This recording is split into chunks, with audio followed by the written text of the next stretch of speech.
closer look at Sir Henry Wood himself. The harpist sitting with Goossens and singer Roy Henderson, both now in their 90s, and Wood's daughter, speaking for the first time on television, recalled what made him tick and revealed the human cost of his single-minded dedication to music. Ladies and gentlemen, you are going to have the pleasure of hearing Sir Henry Wood and the Queen's Hall Orchestra record.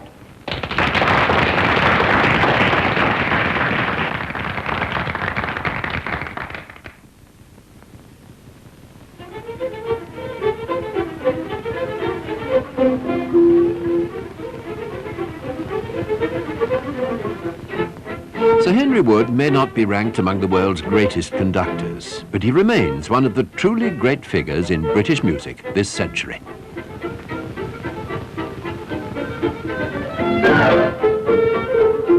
Asked to name the patron saint of music, children have been known to reply, Henry Wood, and St. Cecilia would be grudging indeed if she didn't allow him to share a little of her glory, in his own country at least.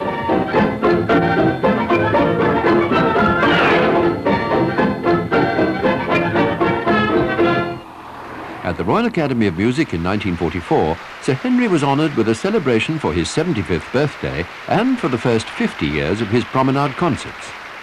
And although we celebrate this anniversary in the year of my promenade concerts jubilee, I assure you I do not contemplate retirement.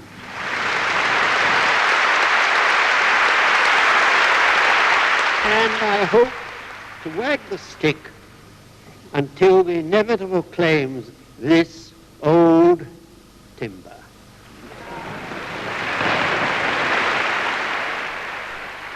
Vaughan Williams presented Wood with an immense book of tributes from literally thousands of composers and performers.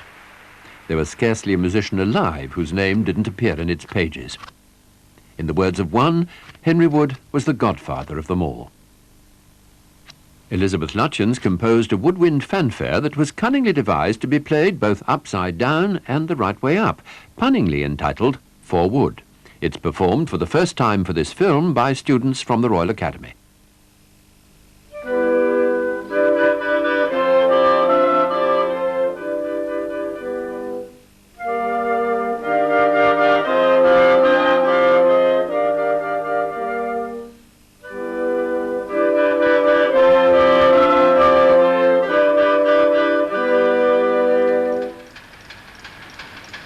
The ingenuity of this piece is a more appropriate tribute than it might seem.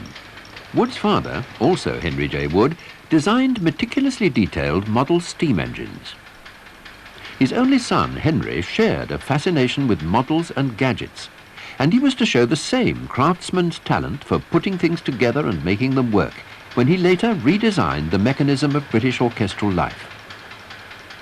His formal musical training began near the family's London home at the Royal Academy of Music. When Henry J. Wood came as a student to the Royal Academy of Music, he studied piano, he studied organ, and he studied theory. And he was shaping up as a composer, not as a conductor. There was no instruction in conducting in those days in the Royal Academy, nor did he show any inclination towards it.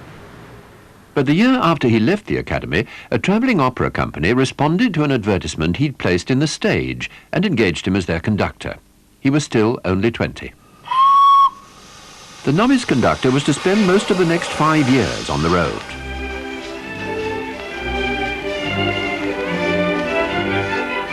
Covering a repertoire that ranged from Mozart to the very newest operas of Verdi, he drove the company through a grueling schedule of up to 6 performances a week. From then on, grand opera was my hard way of experience. In this way, I learnt, on the hard road of bad orchestras, travelling orchestras, bad and good singers, the art of conducting. My mother, who sang in opera, he was then Mr. Henry Wood, and he was the conductor. They couldn't stand him. She was on the stage, and they didn't like him at all. And he wasn't very nice to them. Popular or not, Wood's abilities had not gone unnoticed. Returning to London in 1895, he was invited by the manager of the new Queen's Hall to conduct a series of promenade concerts. Having gone through the rough and tumble of touring opera, he found obviously that he could organise those concerts very well, and what's more, he had an enormous stage presence. He was just what the audience had been waiting for. When had they ever seen an English conductor with the kind of personality and charisma that really captivates popular imagination? On the platform, Wood was magnetic. Wood's appearance, in fact, was rather exotic when he was a young man. The flowing locks, the beard, were not at all like most leading British musicians, the composer-conductors of that period. And in 1898, when Queen Victoria summoned Henry J. Wood and the Queen's Hall Orchestra to perform at Windsor Castle, she said to him, "Mr. Wood, are you quite English?"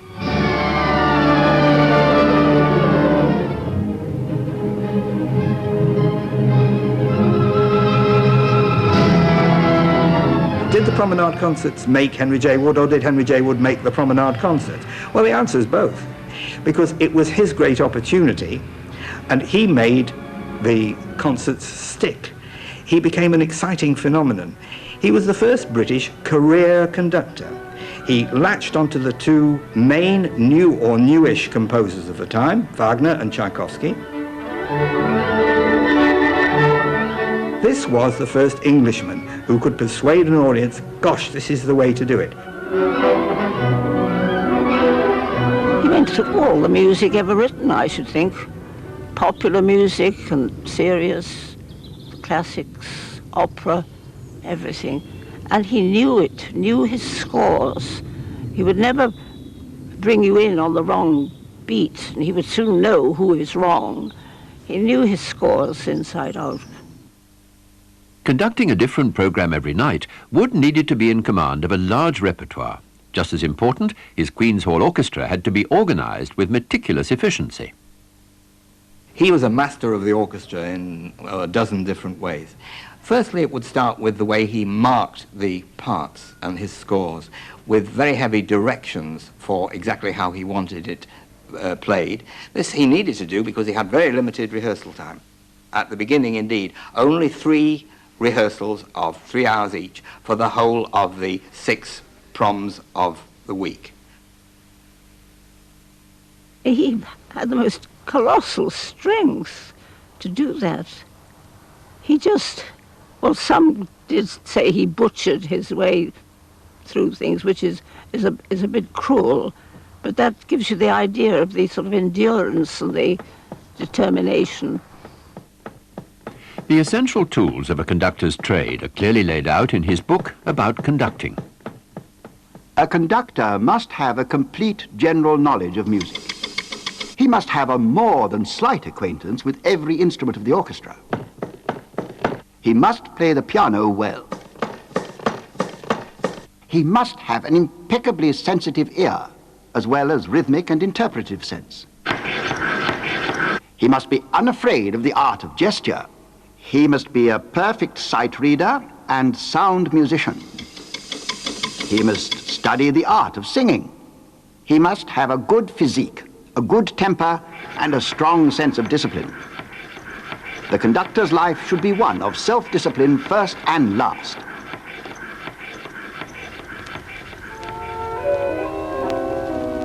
One, two, three, 1. In 2 clarinets. In 4. In 3. In 2.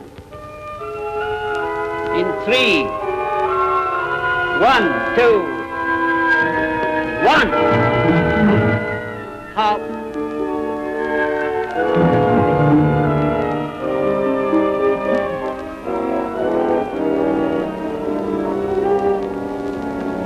Smooth, prolong, articulate.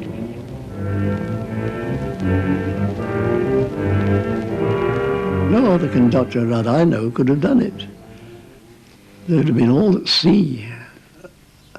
He was the only one that really organised everything absolutely to the last moment. Sir Henry was a very business-like man. He ran his orchestra perfectly. We would never dare be a minute late. was all worked out in his brain what he was going to do with those 3 hours. Pitch and tuning were crucially important. Wood was persuaded by a financial backer to adopt the lower pitch prevailing on the continent for the Queen's Hall Orchestra. And with typical ingenuity and resource, he had a tuning machine designed which is now preserved at the Royal Academy of Music.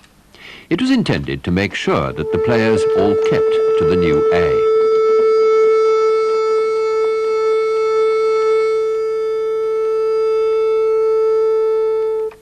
And everybody has to go through the green room where Sir Henry sat before the concert, listening to all their A's. And he'd never be silent. He always say, "You're sharp, you're flat." This kind of attention to detail was typical of his determination to get every aspect of orchestral music in Britain working properly, both in the Proms and in his many concerts outside London. He innovated the now standard procedure of grouping his violins together on the stage, rather than separating them. He was the first to suppress audience applause between movements of a symphony, the first to share his applause with his orchestra, the first to demand that players attend all rehearsals, and the first to admit women to his orchestra.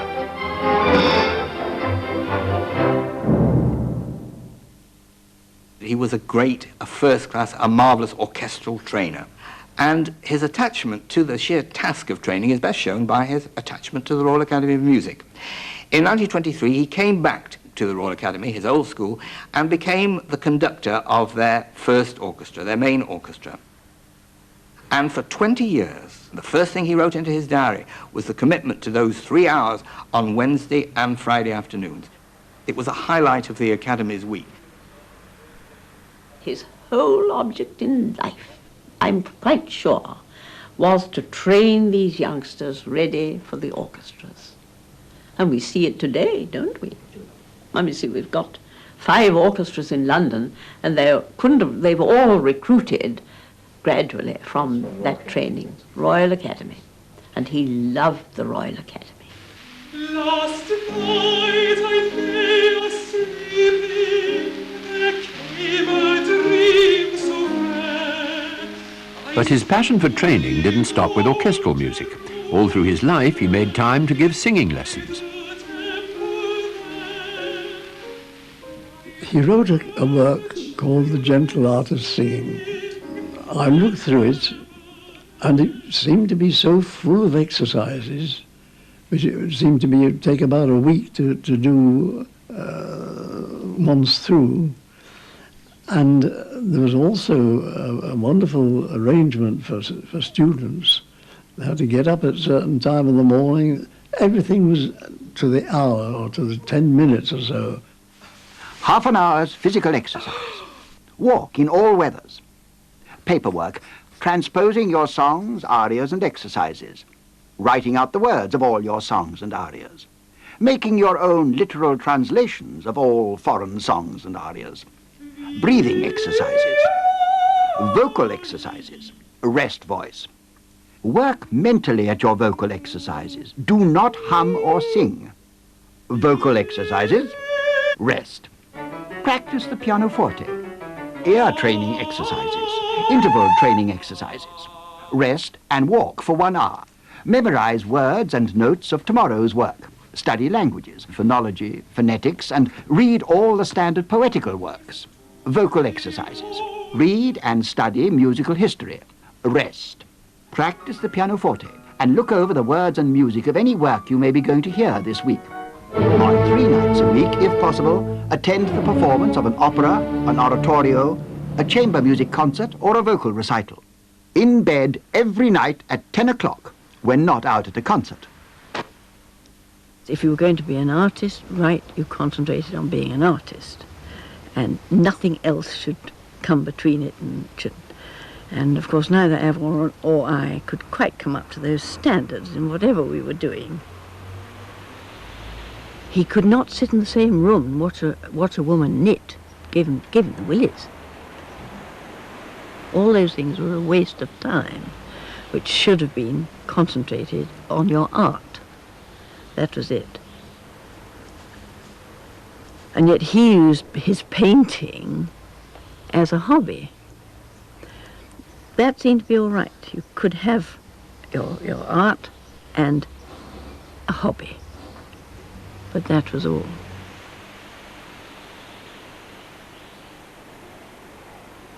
He was a good carpenter. For instance, in Chorley Wood, what had been a back entrance to the barn of 2 very large doors, that he took out and put in a window which he designed himself, made from old railway sleepers, and he sawed through those quite happily. But he liked things done, it had to be done properly.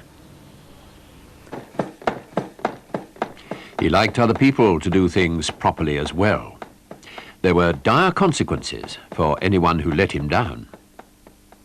And if anybody didn't know they worked properly or anything of that sort, they never saw him again. He had a little black book which he wrote about the concerts and about the soloists. And there were some dreadful remarks about some of them.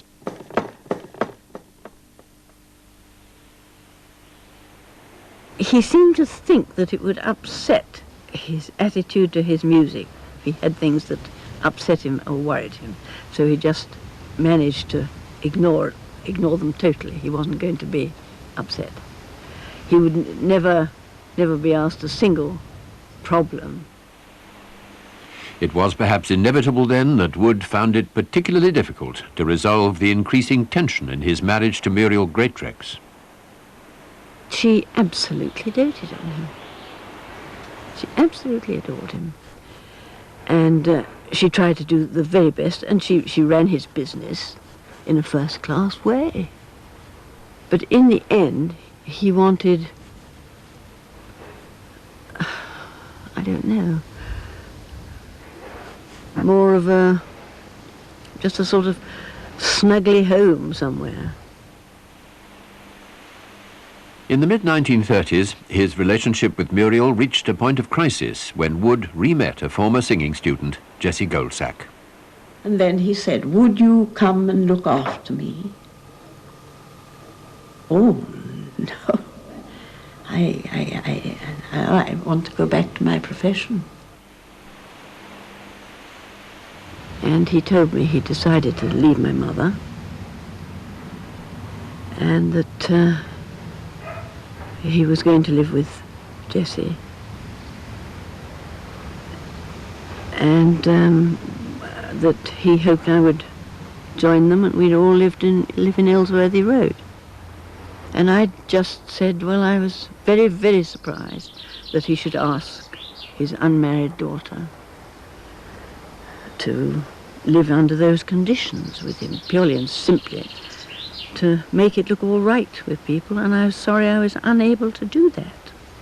And I'm afraid it totally mucked them up, and they never forgave me. That was it. He'd cut himself off totally from us, all of us. And my sister, you see, worked in the musical world, really, at the British Council all those years in the music department. But he always cut her dead whenever he saw her. Never spoke to her. That was it.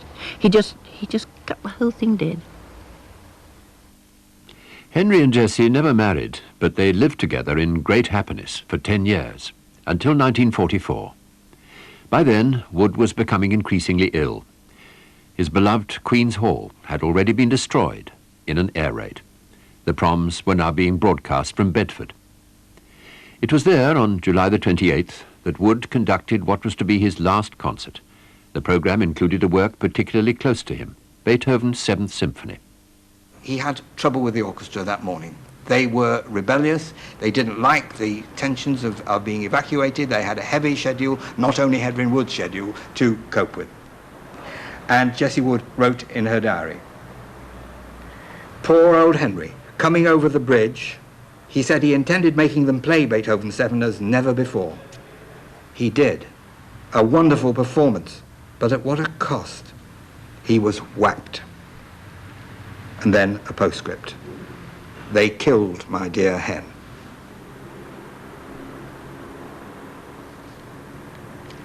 Three weeks afterwards, on 19th of August 1944, he died.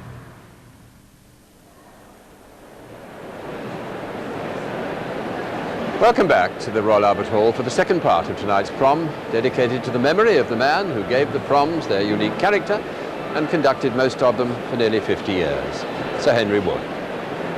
As we've heard, the end of the story for him was a bit of an anticlimax, with the proms of 1944 forced to leave the Albert Hall by the flying bombs. The series stopped abruptly, as Hitler's horrible weapons did, in mid-flight, and moved in truncated form to Bedford. But there, on the 28th of July, Wood said goodbye to music in what seems to have been an electrifying performance of Beethoven's Seventh Symphony. On another occasion, he described it as a most tiring work, not a let-up anywhere. He was now 75 years of age and in poor health, but it didn't show. That Bedford performance, said Sir Adrian Boult, could have been the work of a brilliant young man in his 40s. It was a huge last triumph of willpower. And it's sad to hear that it was carried out almost against the will of the players, who didn't want to rehearse so familiar a piece. They're more like civil servants, Wood commented crossly in the rehearsal break. But in the evening, it was a very different story. And on the way back in the car to his hotel after the studio concert, he leant over to Lady Jessie and said, "I made 'em play, didn't I?" He had only another 3 weeks to live. Well, there's been no reluctance on the part of the present-day BBC Symphony Orchestra, so far as I can detect, to rehearse and perform Beethoven's Seventh Symphony in tribute to Sir Henry Wood tonight.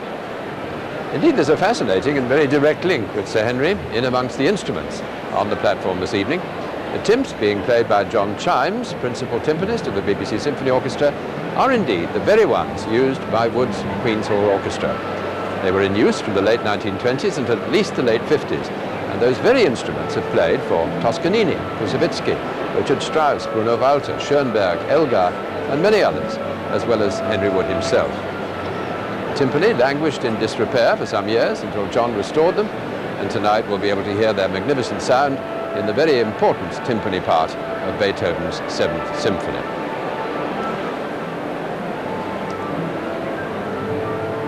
Needless to say, those particular drums need a little bit of checking for tuning. The audience is all tuned up for the second half of the concert, rather restrained in their customary shouts. Now, normally, the bust of Sir Henry Wood is only adorned with a wreath on the last night, but tonight is something different. Constant Shacklock, who sang often for Sir Henry Wood and at the last night of the proms, and Sir Henry Wood's grandson, Richard Cardew, bring on a wreath, this time with arum lilies. They place it around the neck of the bust, and everybody applauds affectionately, one might say.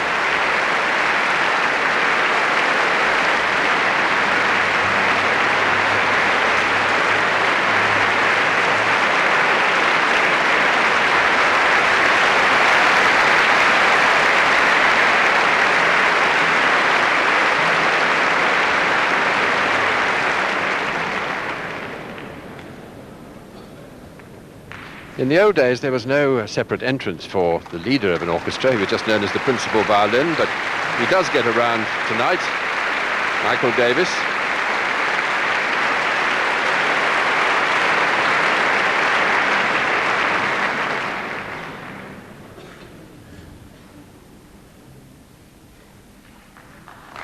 And here is Andrew Davis, who, I must say, with his beard and his relatively stocky figure, bears quite a strong physical resemblance to his Proms predecessor as a young man, and he's going to conduct Beethoven's Seventh Symphony, perhaps one of the most life-affirming works in all music.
Beethoven's Seventh Symphony. Beethoven's Seventh Symphony, the last work that Sir Henry Wood ever conducted way back in the summer of 1944, 50 years ago, played tonight in his honour by the BBC Symphony Orchestra, conducted by Andrew Davis. And by the looks of Andrew's face as he walked off the platform there, he agreed with Sir Henry that it was a most tiring work, no let up anywhere. One of the things that Sir Henry did was to introduce the habit of sharing the applause with members of the orchestra. Here we have members of the woodwind department standing up to acknowledge the applause. And the horns.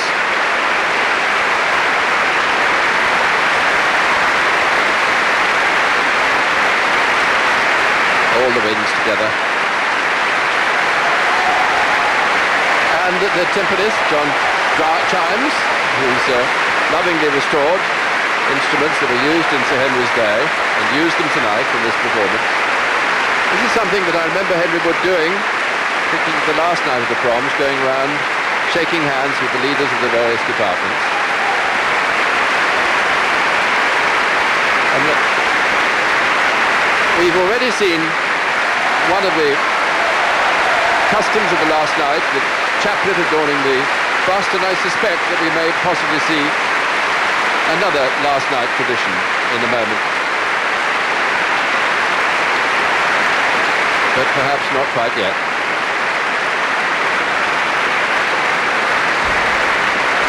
Andrew Davis, I know, wants to pay his own tribute to Sir Henry Wood. He's done so already, of course, in this splendid concert.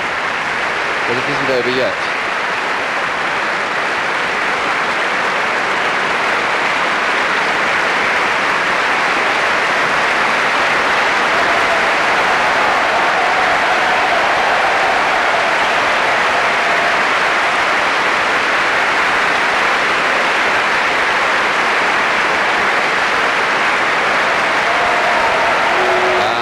Speech from Andrew Davis.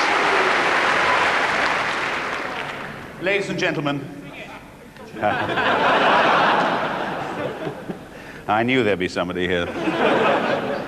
In tonight's concert, we've sought to pay tribute to a man of great versatility and wide-ranging taste, a man of generosity, energy, and passion, a man for whom music was the great adventure. That the two great English composers of his times dedicated works to him, and that Arnold Schoenberg, a man not always easy to please, spoke so glowingly of Wood's work as an orchestral trainer, these facts speak volumes for the high regard in which he was held both at home and abroad. Beethoven's Seventh Symphony was the last work he conducted before his death 50 years ago today. And we know that he had spent many weeks before that performance restudying a score which he must have conducted countless times. In this and in many other ways, he still stands as a shining example to the generations of musicians who have followed him. But it is, of course, as the founder of this great festival that he gave us the greatest gift of all. He would, I'm sure, be immensely proud that the Henry Wood Promenade concerts are still flourishing so vigorously in this 100th season.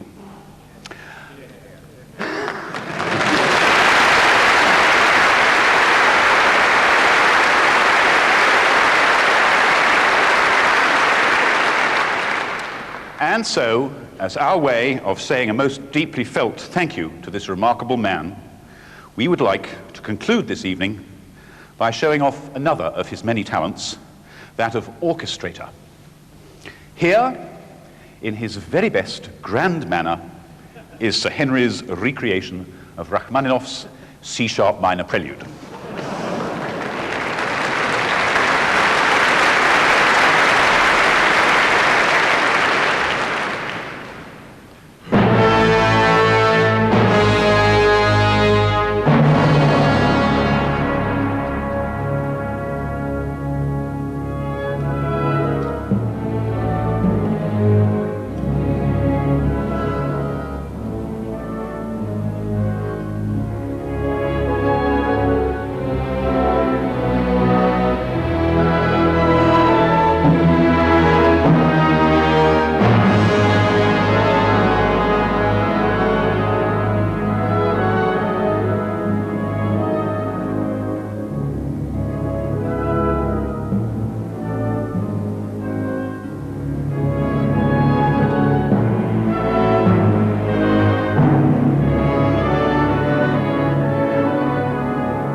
Well, isn't that amazing?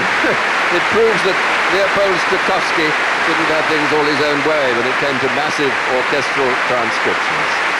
There's Andrew Davis pointing to the organist partly, but also, of course, to the bust of Sir Henry, who stands just in front of the organist. He himself was an organist in his young days. Indeed, that's how he really began in music. Henry Wood produced that extraordinary version of the notorious Prelude in C-sharp minor for the 1913 Proms. Rachmaninov was one of the composers and performing artists he most admired. They became great friends, and Rachmaninov appeared at that Jubilee concert in 1938, when he expressed great admiration for the Serenade to Music, much to the delight of Vaughan Williams.